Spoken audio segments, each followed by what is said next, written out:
Welcome to the Unitarian Universalist Church of Augusta, all of you who managed to make it here in spite of the masters. Our mission here is to create a beloved community, acting together with compassion, reason, and respect, empowering us to promote a more just society. Here in the CSRA, we reside on the lands of the Westo people, the Savannah Shawnees, the Yuchi peoples of the Muskogee Confederacy. My name is Barbara Bowen. My pronouns are she, her, and today I'm co-creating our service with our minister, Rev Nic Filzen, our music director, Joe Patchen, all the talented folks on the tech deck, and all of you. We are all shaping this moment together. And it takes all of us together, speaking, singing, sharing, listening, learning, loving, and caring, to bring this service into being. So whether you're here in person or on Zoom, whether you're here to participate or to sit back and listen, to pray or to meditate, to sing or be silent, whatever you have to offer or whatever you may have come looking for, we welcome all of you. This moment would not be what it is without all of you.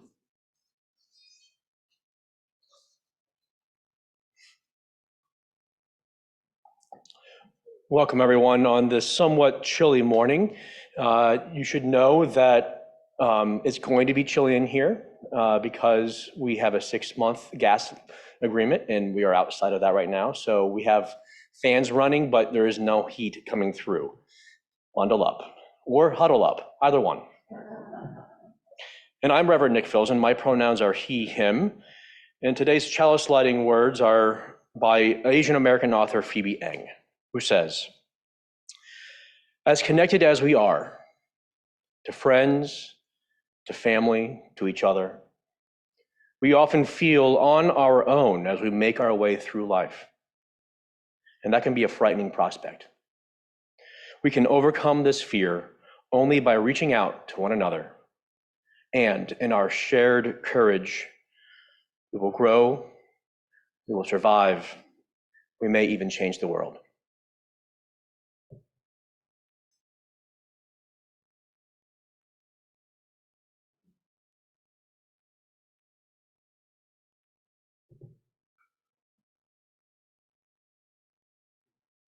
Would you rise and bow to your spirit for our opening hymn, number 145, As Tranquil Streams.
Though that was a relatively short moment where we shared the joys and sorrows that are swirling in our lives, I know that we still carry many of these complex feelings with us. And sometimes we just need to set them down or become very aware of them, be with them, play with them, comfort them, because they're an important part of our whole lives. They're interdependent connection with us within our whole soul, a soul that is a complex adaptive system among many complex adaptive systems. And so to invite us into a space that pays extra attention to all of who we are and all of where we are, I invite you to quiet your body, perhaps set your feet on the floor, perhaps close your eyes. If sitting tall works for you, you can do that. If bowing your head works for you, you can do that. And before we enter into a moment of silence, I invite you to reflect on these words by Rosemary Waitola Trommer.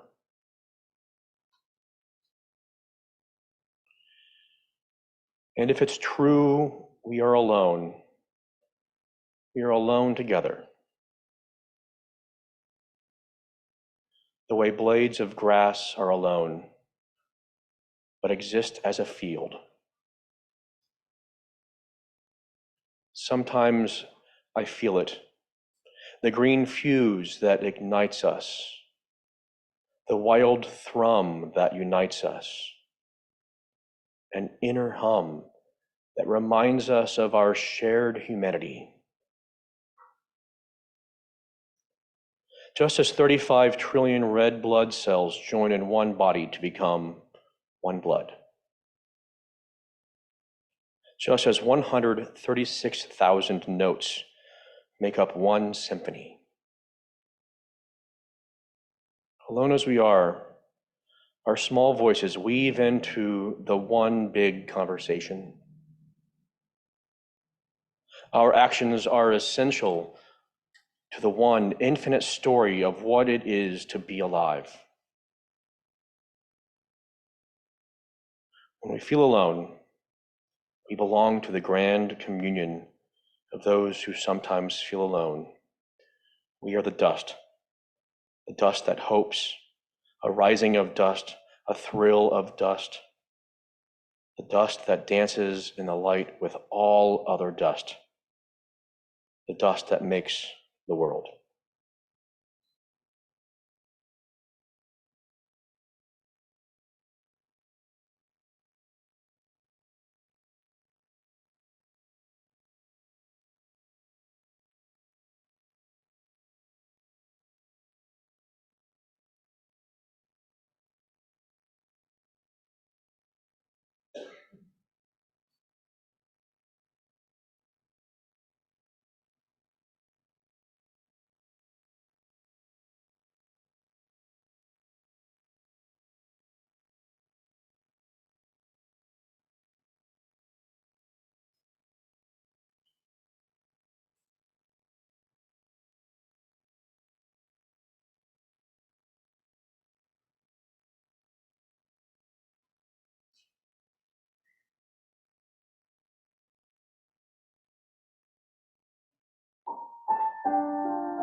Blessed be.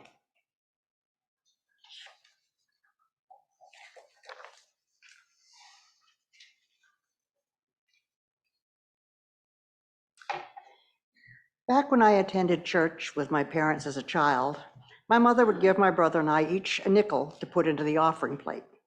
It was an insignificant amount even at that time, the cost of a small ice cream cone back then.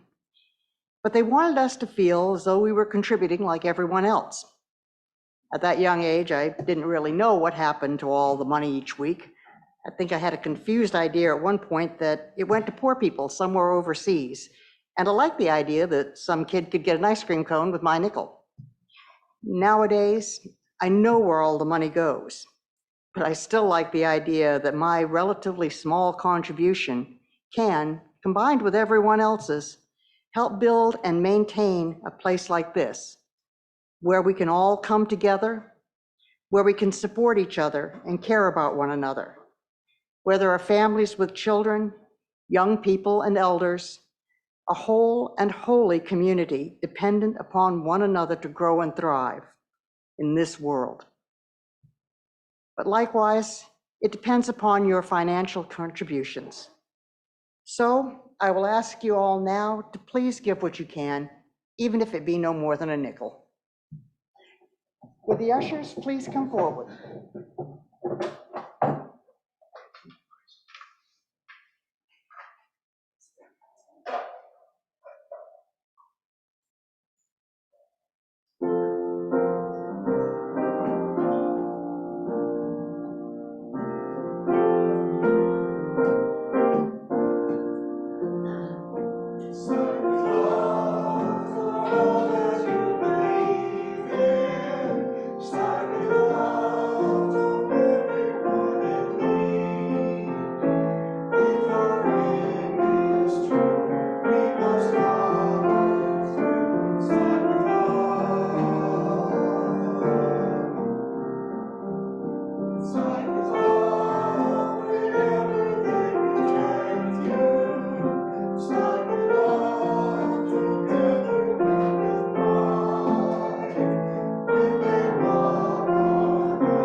You all for your generosity, and thank you for that lovely selection.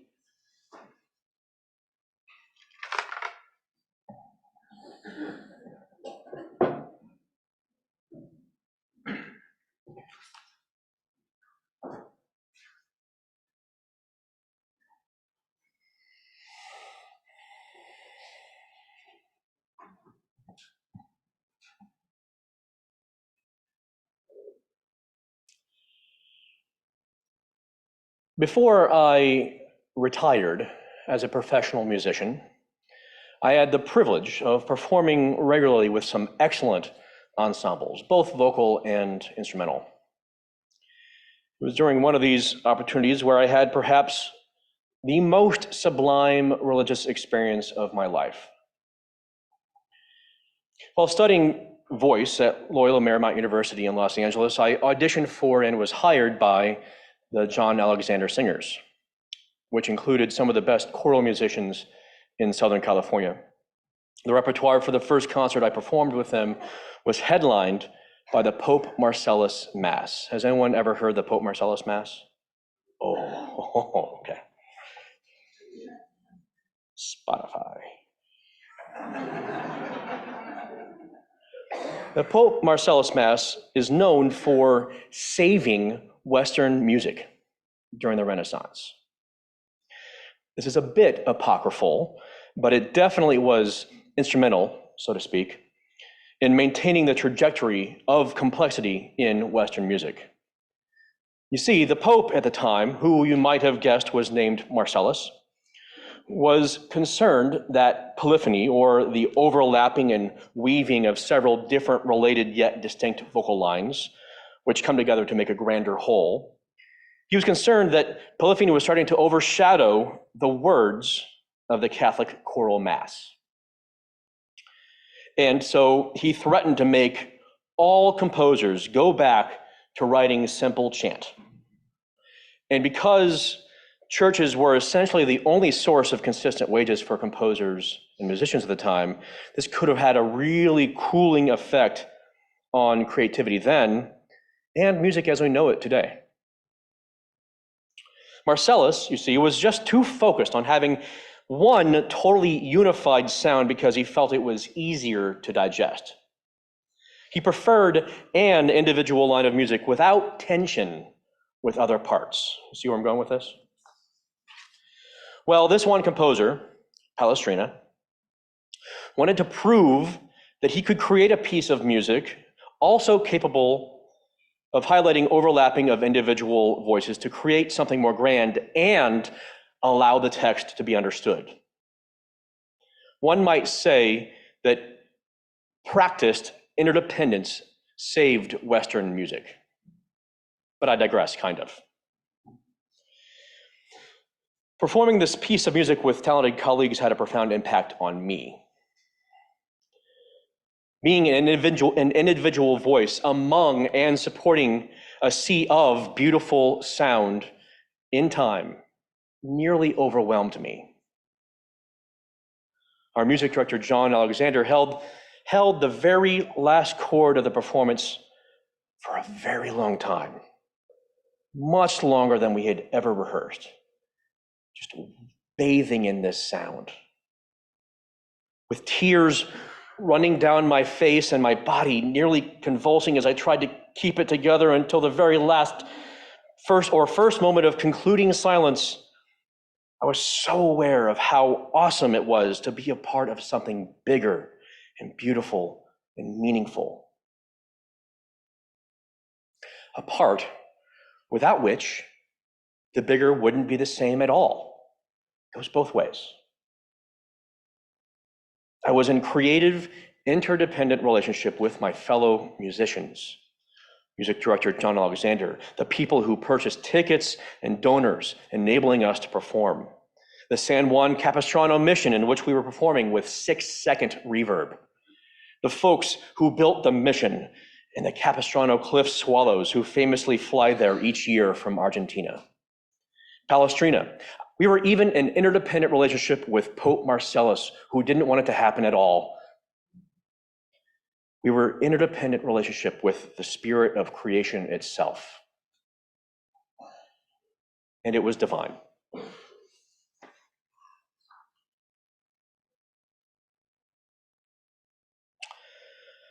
Interdependence, the creative, relational intersection of two or more autonomous bodies. The creative, relational interconnection between individual good and common good. The creative tension between multiple bodies, between the one and the many, Unitarian and Universalist, local congregation and association, UUA and non-affiliated Unitarians and Universalists around the world, human life, and the natural ecosystems in which we exist, in which we couldn't exist without. Even though the word interdependence doesn't really start to emerge in Unitarian Universalist vocabulary until the 1970s and early 80s, it has been a core aspect of our lived and living theology since the 17th century, at least. I'm specifically referring to the 1648 Cambridge Platform, the defining covenant for New England Congregationalists, out of which more progressive Unitarians emerged. It defined the authority and accountability relationship within individual congregations and between individual congregations, separate and together, simultaneously, never pure autonomy, relational at heart. The Cambridge Platform and our covenantal heritage is what makes us, Unitarian Universalists, unique. It's what we look back to when we say we're a non-creedal, covenantal tradition. And as a covenantal tradition, as Unitarian Universalists, we are set apart by our sacred promises with each other and the world in which we exist. Promises which seek to create a holy and practical network of mutuality, constantly seeking an uneasy equilibrium between the needs of individuals and the community writ large. Promises which ensure tension, beautifully creative and generative tension. And because they're creative and generative, and because they're promises made by and between living beings, we say that our covenants are living documents, our faith a living faith. When we know better about how to do interdependence, we do better at interdependence.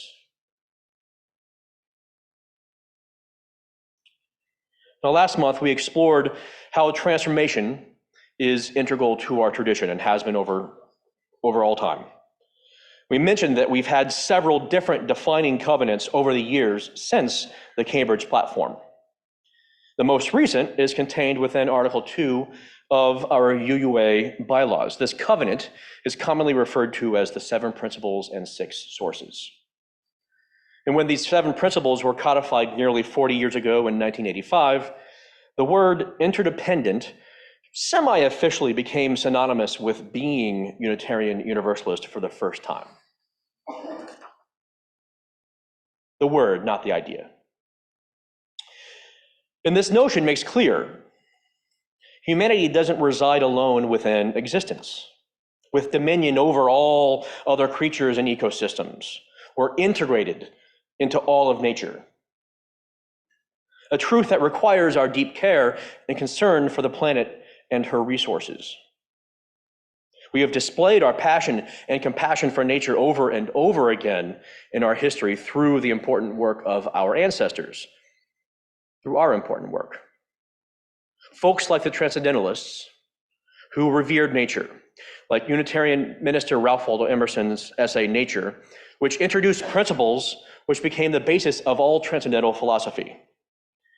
And listen to this quote by Henry David Thoreau from 1848. He may have been on something.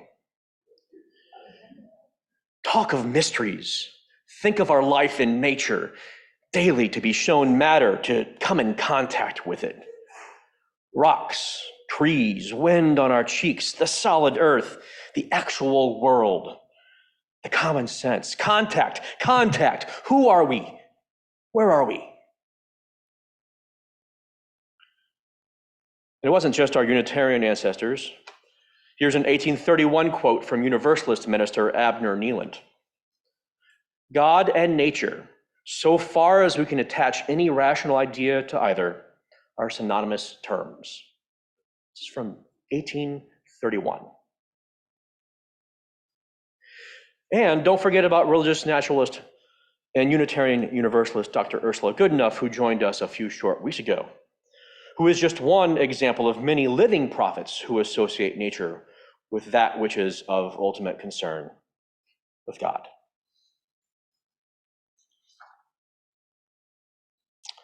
Now, though Unitarian Universalists share a deep reverence for nature, our theology and value of interdependence is not just a testament to our deep care and concern for the health of the planet, because it turns out we humans are part of that universe together too.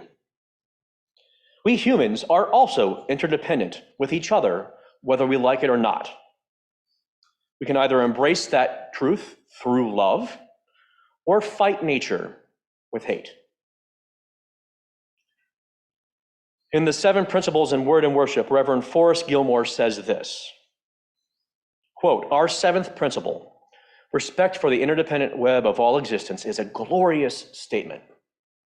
Yet we make a profound mistake when we limit it to merely an environmental idea. It is so much more. It is our response to the great dangers of both individualism and oppression. It is our solution to the seeming conflict between the individual and the group. Our 7th principle may be our Unitarian Universalist way of coming to fully embrace something greater than ourselves, the interdependent web, expressed as the spirit of life, the ultimate concern, the ground of all being, the oneness of all existence, the community-forming power, the process of life, the creative force, even God, can help us develop that social understanding of ourselves that we and our culture so desperately need. It is a source of meaning to which we can dedicate our lives." End quote.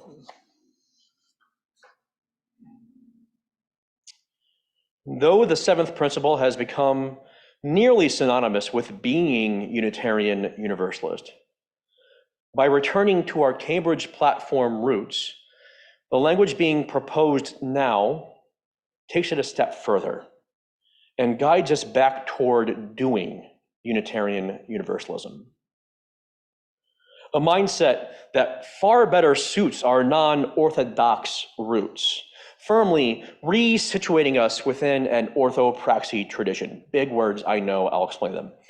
Orthodoxy means right belief or right doctrine.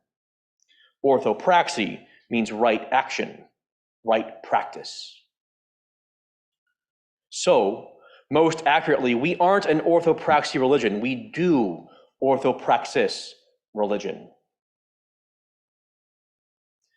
Here is the newly proposed interdependence value along with its accompanying covenant. Together, interdependent. A covenant which attempts to activate the value of interdependence in real life. Notice the verbs in each statement. Interdependence. We honor the interdependent web of all existence.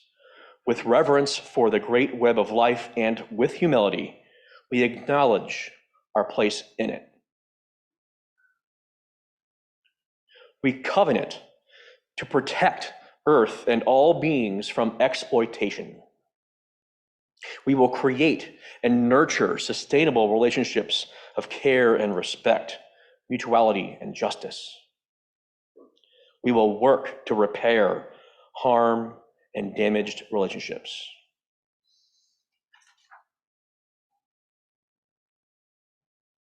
We aren't merely a static, dead cross-section of people and ideas and theologies and communities.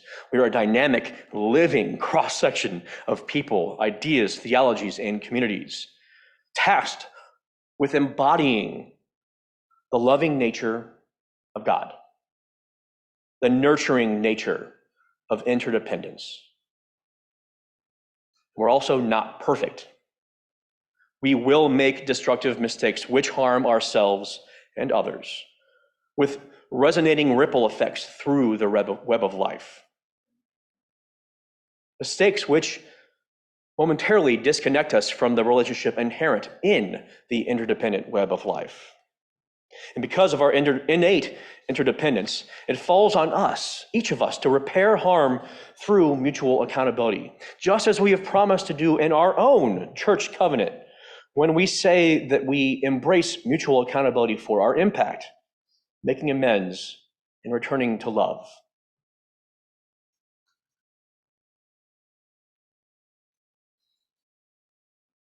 And we'll speak more about the history, theology, and practice of interdependence within our tradition during faith formation following the service. The adults will be in here, and the kids and youth will be with their facilitators in the family ministry wing.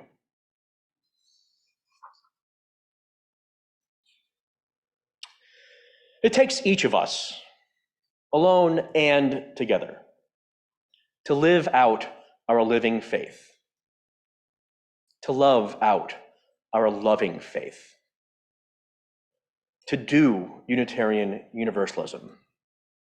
And hopefully, when needed, we return to love again and again and again, because our lives depend on it.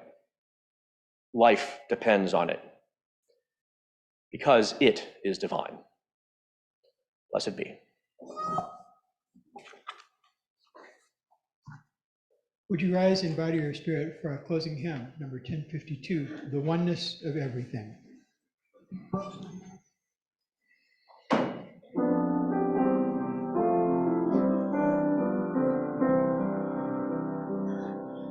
Far beyond the grasp of hands, for life to meet the eye, past the reaches of the mind. There on the key marches harmony in an architecture so entwined. Like the birds whose patterns grace the sky and carry all who join in love expanding, the message of peace will rise and fly, taking the weight of the world upon his wings, in the oneness of everything. Peace is in the dance of trees, who stir before the first breath of wind is yet perceived. Trust in the song coming one with the dance, and honest the wrist had me believe. Songs of love as that touch our own are written in the earth ever giving, and now to maintain the harmony, give to us all lives worth living,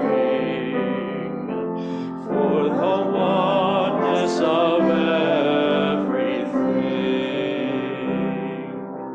Still we seek to find the truth that we might understand and reduce to terms divine. Vast and immeasurable time and space, also overwhelmingly designed. Oh, blessing is might I know the faith that winters in the heart to be reborn in spring, to hear and to feel the pulse of life enters my soul as a song to sing. The oneness of everything.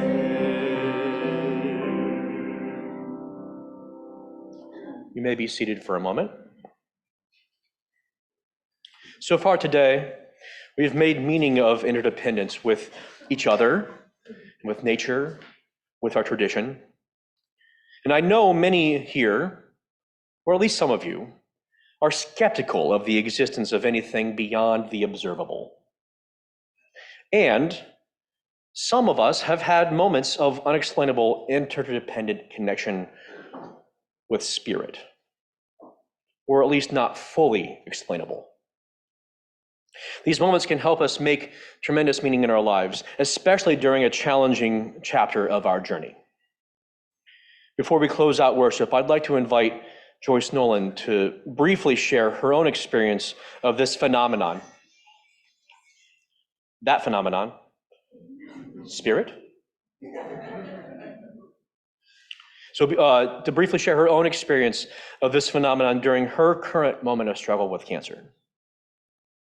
And as she shares, I invite you to use this as an additional opportunity to meditate and visualize your connection to the entire interdependent web of existence, seen and unseen. Joyce.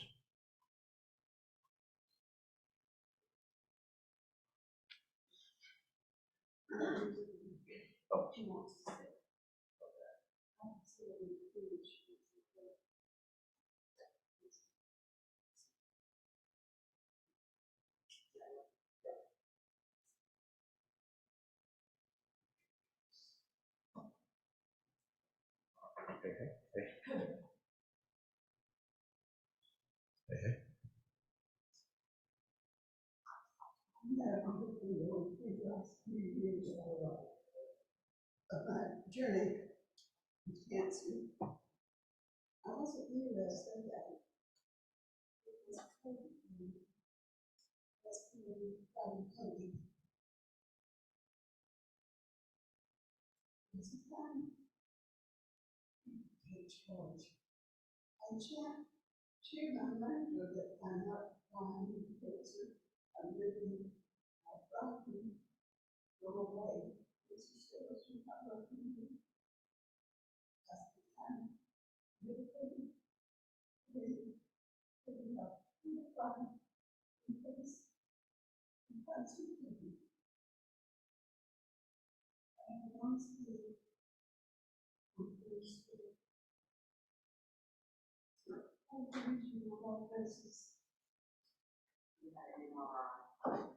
her diagnosis is I've had absolutely no cancer in my brain.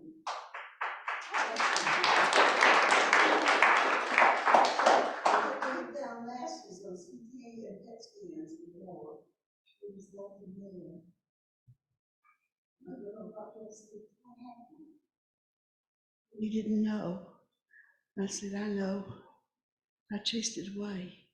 It's gone. I was diagnosed with a sinus infection.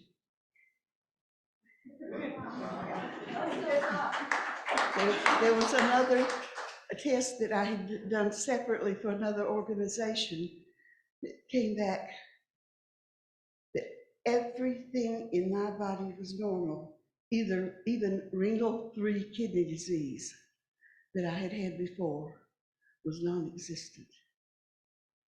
And he said, doctor said, you don't have to come see me anymore. And I said, yes, I do.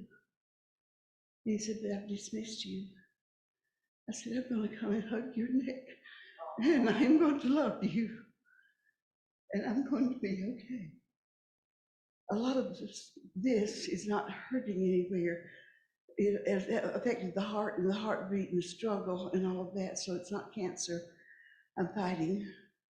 But I decided, hey, I still have lung cancer down here through. I still have breast cancer back, bone cancer back here. I don't want them. I want to get rid of them. Did I tell you about that mantra when I was visualizing getting rid of the brain? This is a good story. I decided I needed to get rid of them. And they said it was like a cap on the top of my head with cancer cells all around, and depending where it was located, how close, they were ready to shoot me up with radiation. And I thought, I think I get rid of them. The first thought was to get the grandkids little minions and let them shoot it out. But they're so funny people, you know. Didn't quite trust them. And then I thought about it, they don't shoot real well. So how do we get rid of them? Last Christmas, for some reason, I had made 50 little dummies that I had sent to my friends all across my family. Somewhere in the United States, there's a number that's connected with me. So I thought, I'll let my normies do it. How am I going to do it? And so I put a hard on the shovel, and they went up and they slid it under all those cancer cells and took them down and put them in the trash can. And they were gone.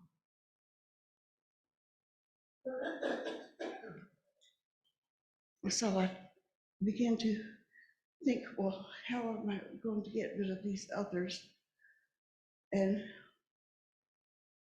when I thought about the bone, it's that spine going up. At the top, there was cancer. At the bottom, there was cancer. So I put my nose on to climb, and they scraped the cancer cells off. What did they do? They had something that they sort of filled in those old discs that have gotten so flat over the years and put me a cushioning. So we're going to build it. And that's what we want to do. I come to you today to join me in positive energy. This is what I discovered. I'm getting rid of all the negatives that I can. Everything is believed in a positive way. I am going to be well. We can do it together. I've asked Rick to be my spiritual advisor. I've never seen anything like this before in my life. It is phenomenal. And I even look forward to going through this, seeing what will happen. There is a story. There's somebody somewhere that needs to hear my word. If one woman goes and gets a breast cancer, gets a checkup, people start paying attention to how wonderfully divine these bodies are. I have a perfect body, 86 years old. It's always been that way. That's not part of my journey. I never thought I'd live past 60. And so I'm asking you to join me in positive energy. If you touch your head, you touch your heart, think of me, send me energy. I will feel it. I have loved so many people. If it says a few weeks when I go to the doctor's office, my brain that couldn't remember from brain fog, from COVID, I decided I was going to learn the name of every caregiver that I came in touch with. 10 caregivers later, I can tell you who they are. I am a miracle. You are a miracle. We are stardust. So I'd like for you to just focus with me. You do it however you want. You visualize. If you feel like you need a pitchfork, it's okay. But we are going to run these things out. So you would just take a few minutes, and we're sending positive energy to the universe. It will come right back to us. We don't have to understand it. No, it's real.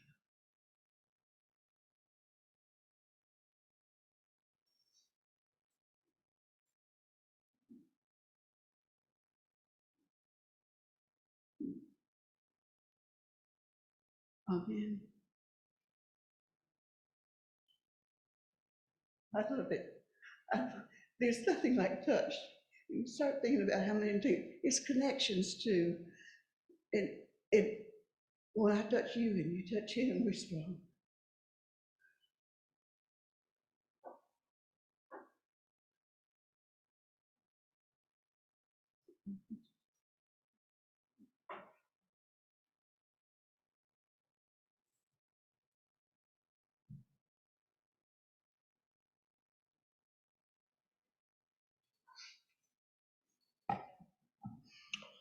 I feel your touch.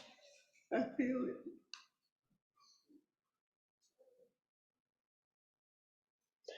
As we gather and lay our hands on Joyce, And we stay here as we sing Spirit of Life. I close with these words by Reverend Marjorie Bones Whitley, which sums this whole thing up quite nicely. If, recognizing the interdependence of all life, we strive to build community as we do here, the strength we gather will be our salvation. Blessed be.